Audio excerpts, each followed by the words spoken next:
En el relato previo, hemos desarrollado, en base a los testimonios de los guardiamarinas Alexander Campbell y John Byron, los detalles del trágico naufragio de la fragata Wagger en el Golfo de Penas y las posteriores penurias que diezmaron a los sobrevivientes. Sin embargo, lo acontecido en aquellas dramáticas semanas posteriores al naufragio fueron nada más que el preludio de una aventura mucho más intensa que consumió la vida de aquellos hombres.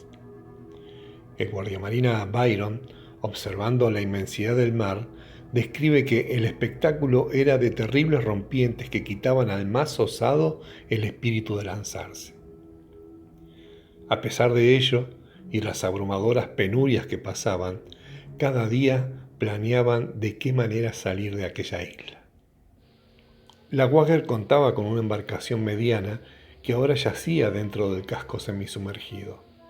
Para llegar hasta ella, decidieron romper parte de la borda.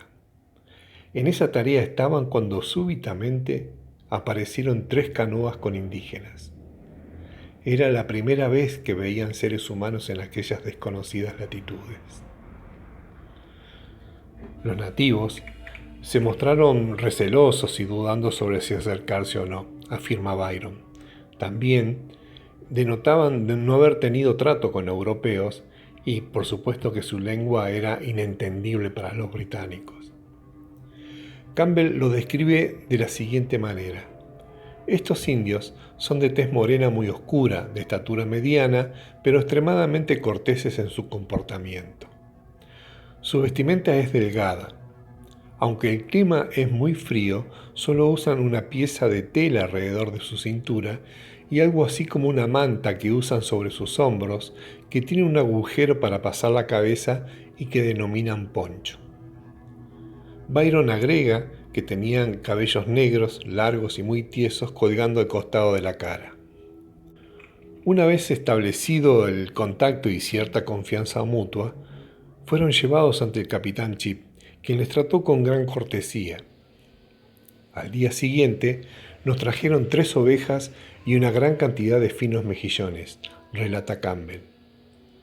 Para Byron constituía un misterio de dónde pudieron haber sacado aquellos animales, estando tan lejos de las colonias españolas y siendo una región tan poco propicia para la cría de ganado. Era tanta el hambre y la cantidad de bocas que alimentar que a las 3 ovejas le sumaron unos perros que acompañaban a los canoeros. Todos los animales fueron inmediatamente cocinados y consumidos por aquellos náufragos. Días más tarde, los indígenas regresaron, ahora con sus mujeres, y se quedaron unos días para después partir. La situación interna del grupo de sobrevivientes era cada vez más explosiva. Describe Campbell que había tanta animosidad entre la gente, tanto oficiales como marineros, que era absolutamente incierto cuál podría ser la consecuencia. En esos días hubo al menos un intento de asesinato contra el capitán Chip. Los rebeldes colocaron un barril de pólvora en su choza y deslizaron un reguero para hacerlo estallar. A último momento lograron convencerlos de que no lo hicieran. Luego del fallido intento de asesinato, los rebeldes se apartaron del grupo para refugiarse en los montes de la isla. Tiempo después, acamparon a la vista del capitán, pero a prudencial distancia. Los oficiales leales al capitán convencieron a algunos de los marinos rebeldes de regresar con el capitán. Por ello se enteraron de los conflictos internos entre los rebeldes y del plan para construir una embarcación con la que regresar a Gran Bretaña. Un rebelde, identificado como James Mitchell, era sospechado de haber ahorcado a un hombre durante el naufragio y de acuchillar a otro en los bosques de la isla. Se enteraron, además, que 2 o 3 hombres construyeron una canoa con uno de los mástiles y se hicieron a la mar, sin que se supiera nada más de ellos. Una de las tareas de Byron, si el clima lo permitía, era ir hasta el casco de la Wagger para intentar recoger herramientas o alimentos. En uno de esos viajes consiguió un barril de guisantes y el capitán ordenó que fuera depositado en la despensa, tarea que fue asignada al guardiamarina Cossens. Pocas horas después, Cossens fue arrestado por ebriedad y por dirigirse de manera indecorosa hacia el capitán. 2 días después, se trabó en lucha con otro náufrago, para que luego discutiera con el encargado de la despensa. Este gritó «motín» y le disparó sin acertarle. El capitán escuchó el alboroto, el disparo y la palabra motín, por lo que salió de su tienda y disparó a Cossens en la cabeza, quien cayó gravemente herido. Agonizó hasta su muerte porque el capitán no permitió que lo atendieran. Hacia fines de junio lograron extraer la embarcación de la Wagger y comenzaron a modificarla para darle mayor capacidad. Fue a tiempo, porque las sucesivas tormentas terminaron de partir el casco, liberando parte de su carga que fue llegando lentamente a las playas. Los indígenas canoeros aparecieron de nuevo por la isla y esta vez con sus mujeres e hijos. En total serían unas 50 personas, refiere Byron. A los pocos días desarmaron sus chozas y se fueron muy molestos porque algunos hombres habían intentado seducir a sus mujeres. A 2 meses del naufragio, Byron detalla que de los 145 sobrevivientes iniciales solo quedaban 100 hombres. La mayoría había muerto de hambre. El estado de inanición era tal que un día le arrebataron un perro que cuidaba a Byron. Lo carnearon y se lo comieron. A pesar del cariño hacia su perro, pero con tanta o más hambre que el resto, Byron también participó del festín.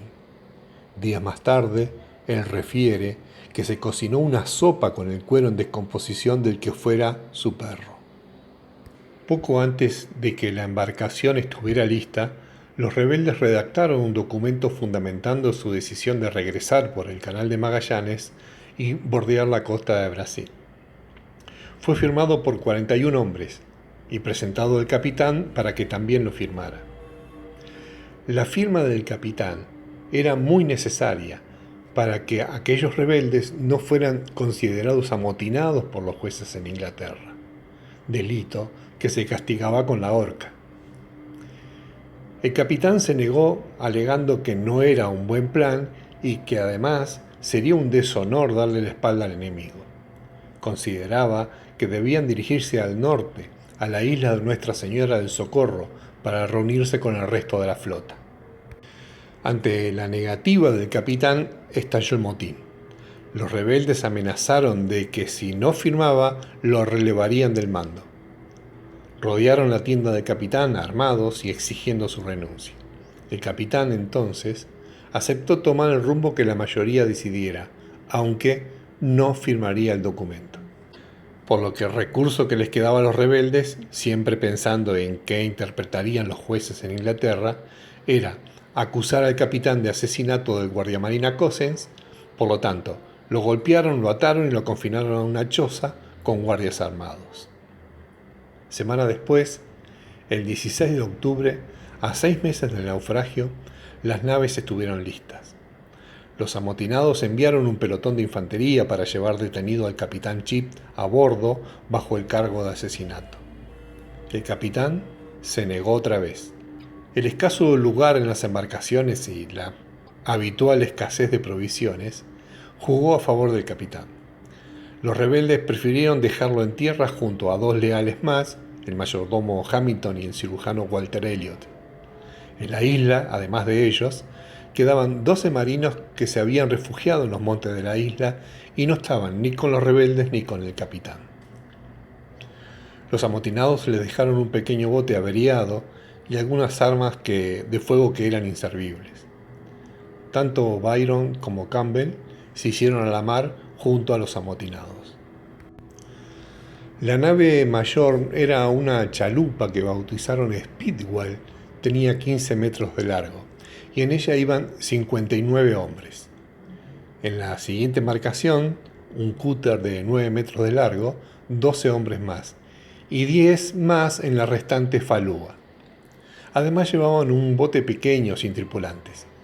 En total, describe Byron, eran 81 hombres que se lanzaron a la aventura de alcanzar el estrecho de Magallanes y llegar a Inglaterra.